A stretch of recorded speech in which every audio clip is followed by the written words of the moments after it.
Now I have kept a diode there. You can see that the diode is glowing. You can see the glowing of the diode. An important thing to remember is that diode has two pins. One is a shorter pin and this one is a longer pin. Longer pin is the anode and shorter pin is the cathode.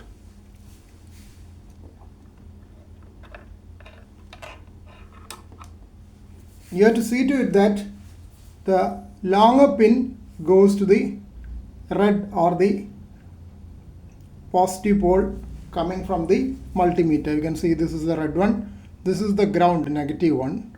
So the shorter pin will be connected to the common port and the longer pin will be connected to the active port.